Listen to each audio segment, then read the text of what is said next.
네, 저희는 계속해서 이 레위기를 살펴보고 있는데 레위기에는 세 개의 큰 줄기가 있습니다. 핸드북 보면 나와 있는데요. 1장부터 10장까지는 제사법입니다. 이 제사법은 제사를 통해 죄를 속죄함으로 하나님과 함께 하는 법을 가르쳐 주었습니다. 그리고 두 번째 줄기는 11장부터 16장인데요. 정결법입니다. 이 정결법은 적절한 정결 상태를 유지함으로 하나님과 함께 하는 법을 가르쳐 주었습니다. 그리고 오늘부터 살펴볼 이 17장부터 27장은 거룩법입니다. 이 거룩법은 삶의 다양한 영역에서 거룩한 삶을 유지하는 것으로 하나님과 함께 하는 법을 가르쳐 주고 있습니다. 그렇다면 이 레위기 17장의 구조에 대해서 함께 보겠습니다. 레위기 17장은 크게 두 개로 구분할 수 있습니다. 레위기 17장 1절에서 9절 식용 짐승을 잡는 규정, 그리고 두 번째는 10절부터 16절까지로 피를 먹지 말아야 할 것에 대해 말해주고 있습니다. 17장 다시 구조를 한 번 더 말씀드리겠습니다. 1절부터 9절까지 식용 짐승을 잡는 규정, 그리고 10절에서 16절까지는 피를 먹지 말라라고 말하는 것입니다. 그렇다면 먼저 이 식용 짐승을 잡는 규정에 대해서 함께 살펴보겠습니다. 이 식용 짐승을 잡는 것 또한 두 가지로 나눌 수 있습니다. 우리 먼저 1절부터 6절은 식용 짐승을 회막 앞에서 잡을 것을 이야기합니다. 다시 한 번 더 17장 1절에서 6절은 식용 짐승을 회막 앞에서 잡을 것을 말하고 있습니다. 네, 그리고 두 번째는 7절부터 9절까지의 내용인데요. 수념소에게 제사하지 말 것을 가르쳐 주고 있습니다. 7절부터 9절은 수념소에게 제사하지 말 것을 말해주고 있습니다. 특히 이 17장은 여호와께서 말씀하셨다라는 문구로 시작하면서 다시 한번 새로운 규정이 제시되고 있음을 드러내고 있습니다.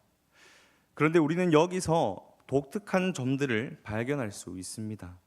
우리 17장 1절에서 2절 말씀을 우리 다시 한번 읽어보도록 하겠습니다. 함께 읽겠습니다. 시작. 여호와께서 모세에게 말씀하여 이르시되 아론과 그의 아들들과 이스라엘의 모든 자손에게 말하여 그들에게 이르기를 여호와의 명령이 이러하시다 하라. 아멘. 17장은 청중으로 소개되는 사람의 목록이 이 레위기 전체에서 가장 길게 등장하고 있습니다. 또한 이 말하다라는 것을 의미하는 동사가 1절과 2절에서 총 7번, 그중 2절에서만 5번 등장합니다. 사실 이렇게 말하다라는 것을 여러 차례 걸쳐 반복하는 것은 매우 이례적입니다. 그렇다면 이것이 무엇을 강조하고 있는 것일까요? 바로 17장의 규정이 하나님께서 이스라엘 백성 모두에게 말씀하고 명령하셨다는 사실을 강조하고 있는 것입니다. 그래서 이 2절 마지막 부분에 이것이 여호와께서 명령하신 것이다 라는 문구를 추가함으로 이스라엘 백성 모두가 하나님의 명령으로 알고 반드시 지켜야 할 규정이라는 것을 보여주고 있는 것입니다. 이어서 두 번째 단락에서는 언약 백성들이 짐승을 잡을 때 어떻게 해야 하는지 알려주고 있습니다. 우리 함께 4절 말씀도 함께 읽어보겠습니다. 함께 읽겠습니다. 시작. 먼저 해막문으로 끌고 가서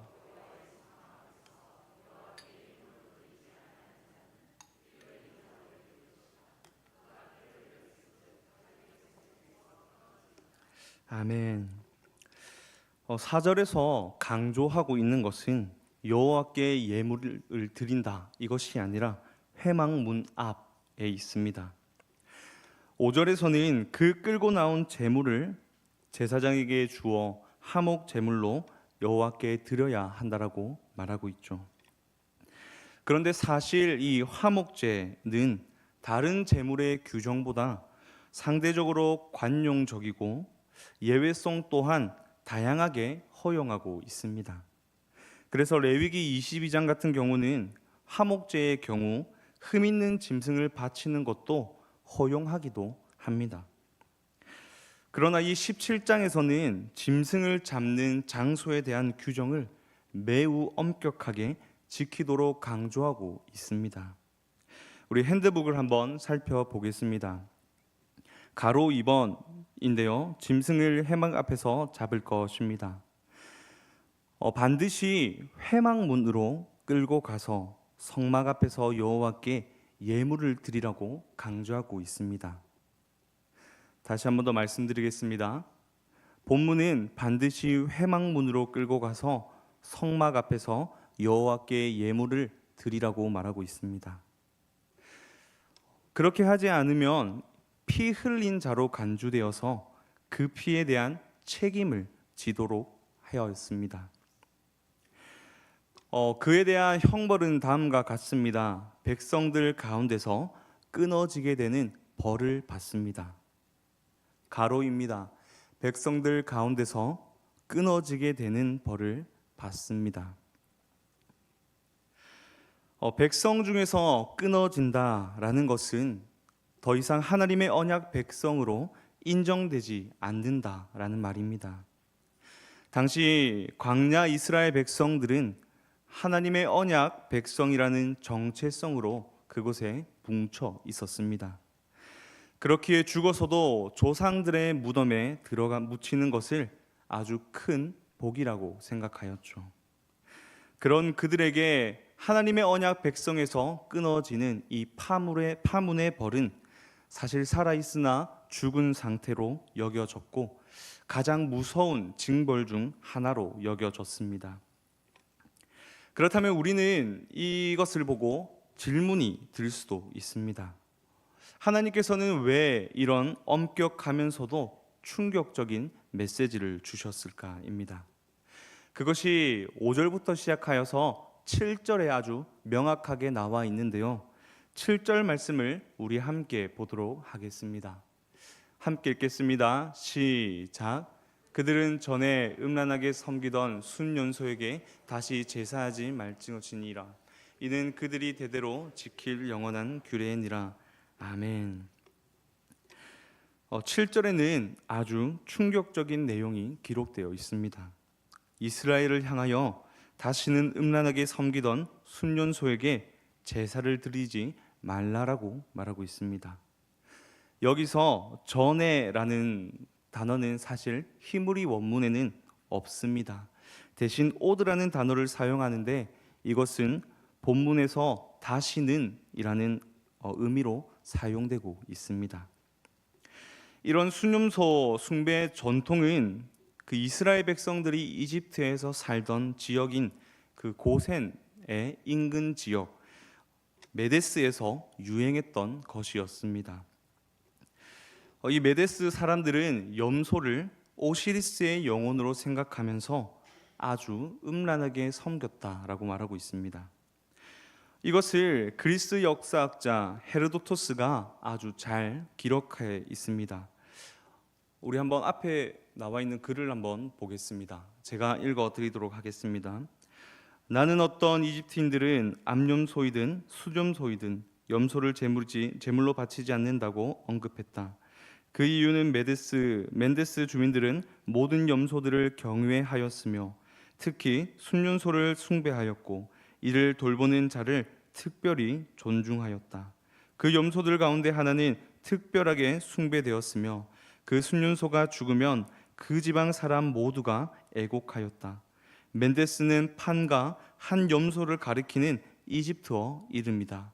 나의 생존 시기에 한 염소가 모든 사람이 보던 가운데 한 여성과 성행위를 했으며 가장 놀라운 사건이었다라고 기록되어 있습니다.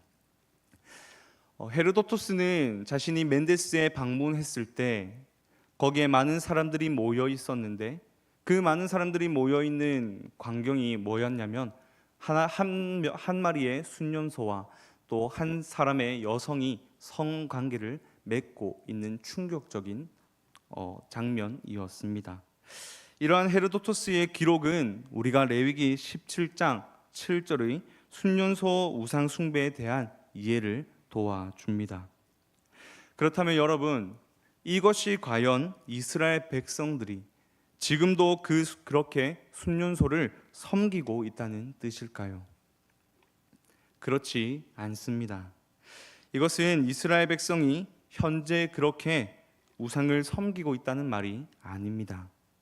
그런 전통이 아직도 이스라엘 백성들의 머릿속에 남아 있었기에 그것을 방지하기 위한 규정인 것입니다. 가로의 답입니다. 이스라엘 백성들이 현재 그것을 그렇게 섬기고 있는 것이 아니라 그런 전통이 아직도 이스라엘 백성의 머릿속에 남아 있었기에 그것을 방지하기 위한 규정으로 기록된 것입니다. 이제 이 1절에서 9절의 결론을 한번 맺어 보려고 합니다. 거룩법을 시작하는 이 17장은 다른 것이 아니라 오직 여호와께만 제사를 드려져야 한다는 것을 말하고 있습니다. 이처럼 일상의 거룩한 삶의 가장 기본적인 출발은 여호와께 드려지는 제사, 바로 예배라는 것입니다. 어떻게 여기까지 지금 잘 따라오고 있으십니까?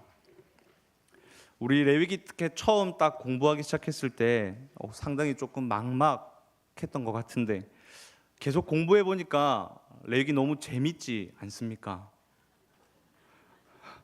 네, 그 재미를 가지고 우리 두 번째 부분도 한번 살펴보도록 하겠습니다.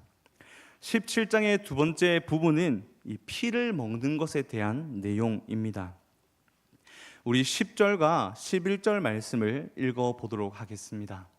함께 읽겠습니다. 시작. 이스라엘 집사람이나 그들 중에 거류하는 거류민 중에 무슨 피든지 먹는 자가 있으면 내가 그 피를 먹는 그 사람에게는 내 얼굴을 대하여 그를 백성 중에서 끊으리니 육체의 생명은 피에 있음이라.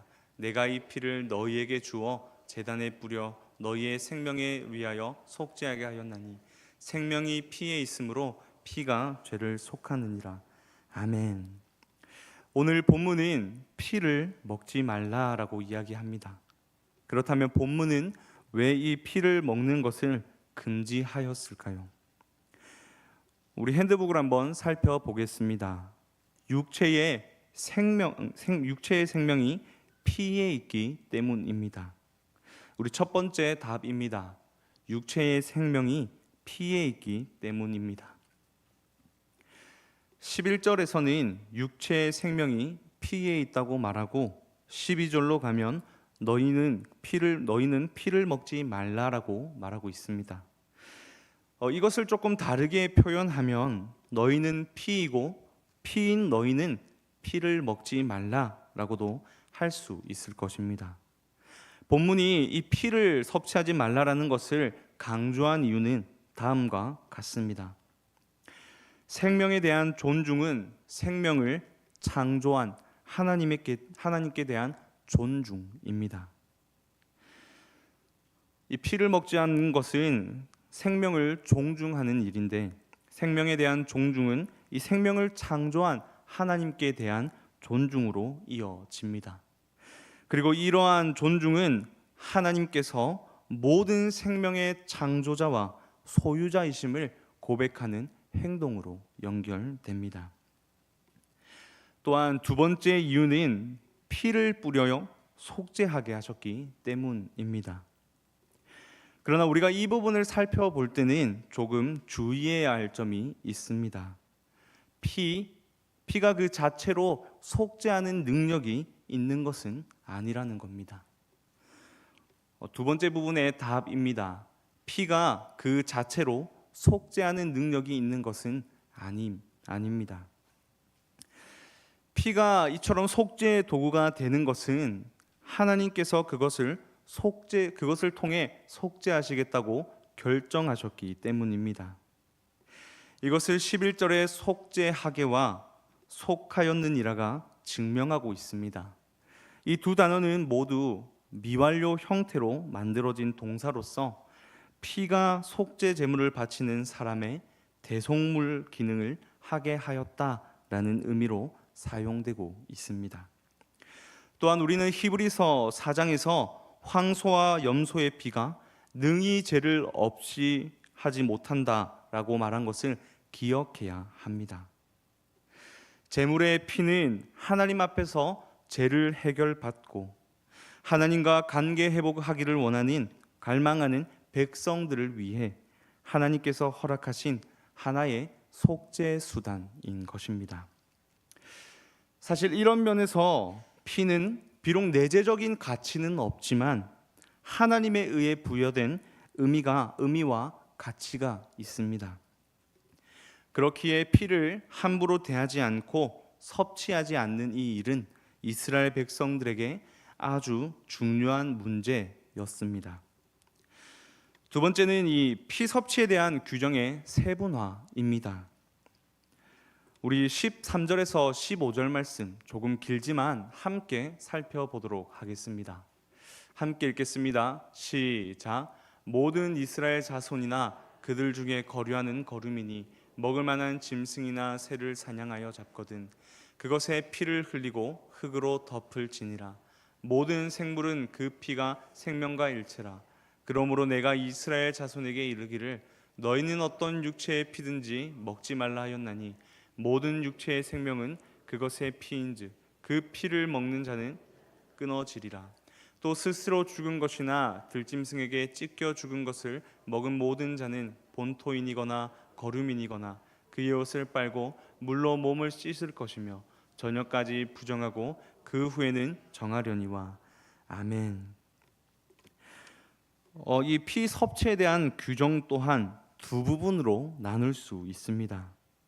먼저 13절과 14절은 피의 규정 중에서 사냥한 짐승의 피를 처리하는 부분입니다.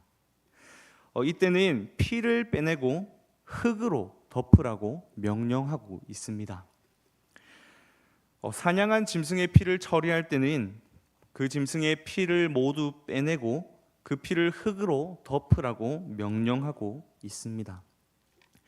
본문이 이렇게 말하는 것은 이스라엘 백성들이 피를 섭취하지 않도록 하는 하나의 조치였던 것입니다. 두 번째 부분은 15절과 16절인데요. 이미 죽은 짐승을 먹었을 때에 관한 것입니다. 이것은 짐승의 피를 모두 쏟아내지 못했기 때문에 그 짐승의 고기를 먹으면 부정하게 된다라고 이야기합니다. 이럴 경우 피를 먹어 부정해진 사람은 정결 의식을 통해 그 부정을 해결해야 했는데 그 규정과 세부 사항은 우리 다음과 같습니다. 죽은 짐승을 먹어 부정해진 자들에 대한 규정과 세부 사항은 우리 핸드북을 보면 A, B, C로 나누어져 있습니다. 먼저 옷을 빨고 물로 몸을 씻어야 하였습니다. 그리고 저녁까지 부정한 상태에 머무르다가 그 후에는 정결해지도록 되었습니다. 그리고 마지막은 정결의식을 치르지 않는 자는 그 모든 죄를 짊어지게 되었습니다.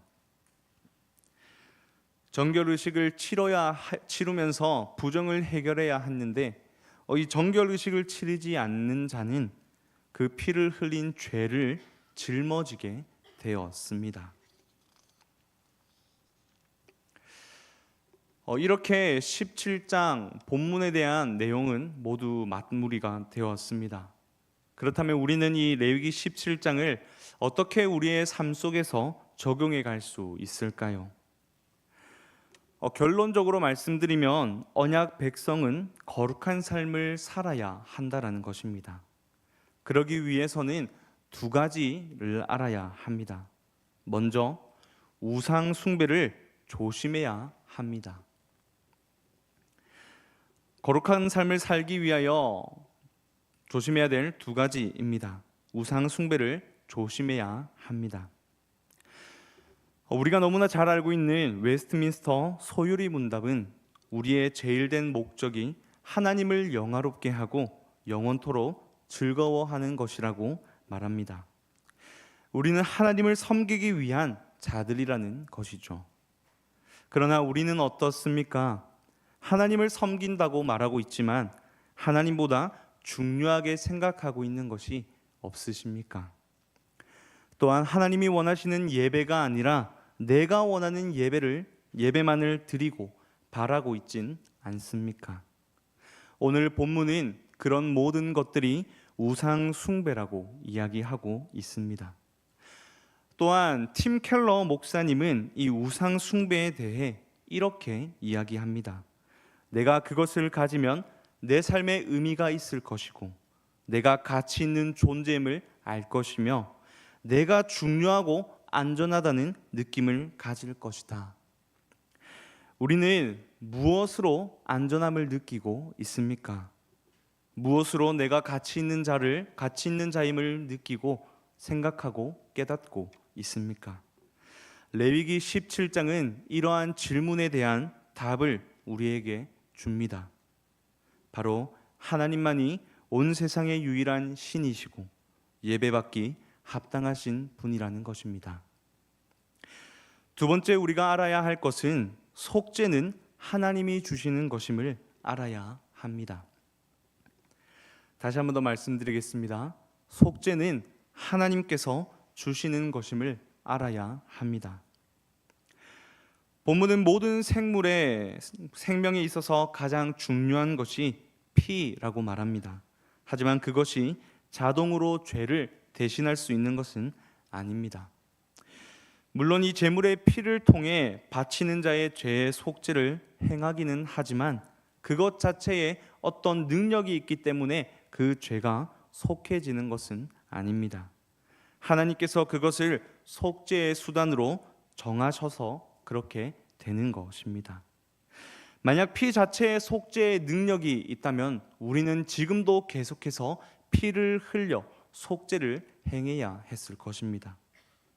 그러나 우리는 더 이상 이 피의 제사를 드리지 않고도 죄를 용서받습니다.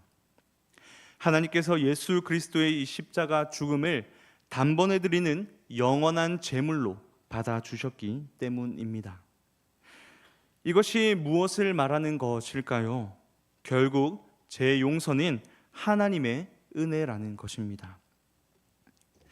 이처럼 레위기 17장은 피의 규정과 예배의 규례를 통해 하나님께 나아가는 길과 하나님의 은혜를 보여줍니다. 그러나 이 모든 규정은 단지 그저 과거의 율법으로 끝나지 않습니다. 율법의 완성인 그리스도를 향하게 합니다. 그것이 마지막 4번인데요. 우리 함께 보겠습니다. 레위기 17장과 그리스도입니다.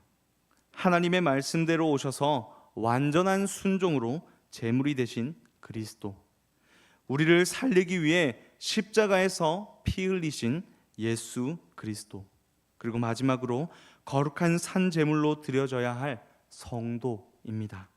사랑하는 여러분, 피를 흘려야 하는 이 구약 제사의 근본은 사실 죄인인 예배자 자신의 목숨을 하나님께 드리는 것입니다.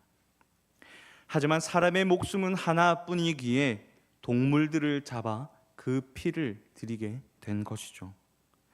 이런 우리를 사랑하시는 하나님께서는 은혜로 말미암아 단번에 드려진 바 된 예수를 통해 우리를 살게 하셨습니다. 뿐만 아니라 지금도 그 하나님의 우편에서 우리의 구원을 위해 중보하고 있으시죠. 그렇기에 바울은 이 은혜를 묵상하며 너희 자신을 거룩한 산 제물로 하나님께 드리라라고 말합니다. 이 놀라운 사랑과 은혜를 받은 우리는 날마다 하나님의 거룩한 산 제물로서 하나님께서 보시기에 거룩하게 살아가는 것이 당연한 삶의 응답입니다. 그렇다면 그렇게 거룩한 삶을 살아가는 우리의 고백은 무엇이겠습니까? 나의 삶을 주께 드립니다 입니다. 바라옵기는 이 고백이 저와 여러분들의 삶에 가득 넘쳐 날마다 거룩한 산 제물로서 하나님께 드린 바 되시기를 주님의 이름으로 간절히 소망합니다. 아멘.